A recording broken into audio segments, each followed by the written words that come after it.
जय श्री कृष्ण। भगवान श्री कृष्ण का जन्म कंस का वध कर समाप्त पृथ्वी लोक को उनके अत्याचारों से मुक्त कराने हेतु हुआ था। किशोरा अवस्था में ही वह गोकुल से मथुरा आ गया तथा दुष्ट कंस का वध किया।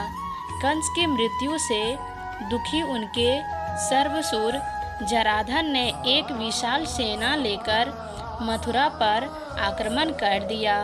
इस आक्रमण में उनके साथ शिशुपाल और कल्याणवन जैसे शक्तिशाली राजा भी शामिल थे। जल्द ही सेना मथुरा जा पहुंची और मथुरा की राजसभा में कृष्णा तथा बलराम को सेना को सौंपने का संदेश भेजा गया।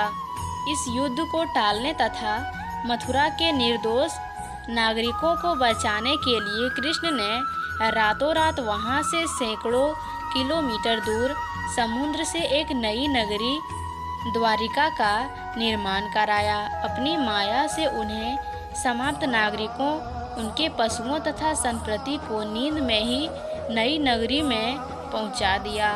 अगले दिन सूर्योदय के समय कृष्ण तथा बलराम जरासंध की सेना के सामने जा पहुँचे और उसे लड़ने के लिए चुनौती दी। जैसे ही जरासंध और दूसरे राजाओं ने कृष्ण को मारने के लिए शस्त्र उठाए, दोनों भाई भागने लगे। उन भाइयों के पीछे जरासंध तथा कल्यावन जैसे राजा भी भागने लगे।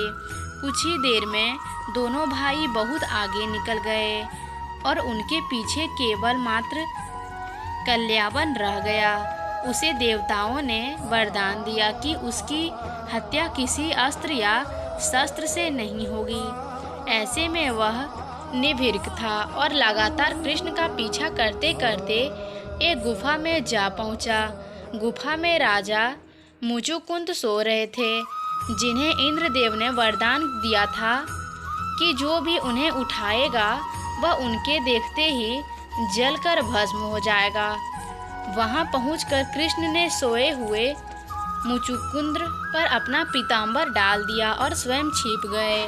कल्याणवन भी वहां जा पहुंचा और सोए हुए राजा मुचुकुंद पर पीताम्बर देख उन्हें ही कृष्ण समझ बैठा। उनके मुचुकुंद को उठाने के लिए ताल मारी, जिसके कारण उसकी नींद खुल गई और उनके देखते ही कल्याणवन वहीं पर जलकर भस्म हो गया।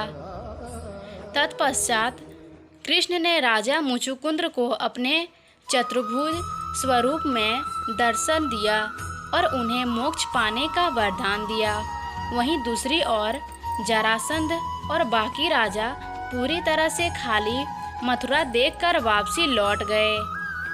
कृष्ण चाहते तो स्वयं भी कल्याणवन और अन्य अधार्मिक राजाओं का वध कर सकते थे, परंतु देवताओं के दिए वरदान का मान रखने के लिए ही उन्होंने कल्याणवन को राजा मुचुकुंद के हाथों मरवाया। इसी तरह बाद में जरासंध का वध पांडुपुत्र भीम के हाथों करवाकर भूद्रा का भार कम किया। इसी कहानी के बाद कृष्ण ने नाम के हाथ हमेशा के लिए रण छोड़ दिया। कृष्ण की इसी कहानी से सीख मिलती है कि अनावश्यक ताकत का प्रदर्शन नहीं कर बुद्धि बल से काम लेना चाहिए। इस तरह हम अपनी शक्ति को खर्च होने से रोक सकते हैं और बड़े से बड़े संकट का भी सामना कर सकते हैं। इसीलिए भगवान कृष्ण को भगवान विष्णु के 8वें अवतार के रूप में और अपने आप में सर्वोच्च भगवान के रूप में पूजा जाता है। वह करुणा, कोमलता, प्रेम के देवता हैं और भारतीय देवताओं में से सबसे लोकप्रिय और व्यापक रूप से पूजनीय हैं। उन्हें हम जीवन, प्रेम, खुशी, धर्म, मोक्ष, भक्ति, योग्य ध्यान, धर्म, सत्य के बारे में सब कुछ सिखाया। आइए जानते हैं श्री कृष्ण के श्री मुख से निकले हुए अनमोल वचनों को।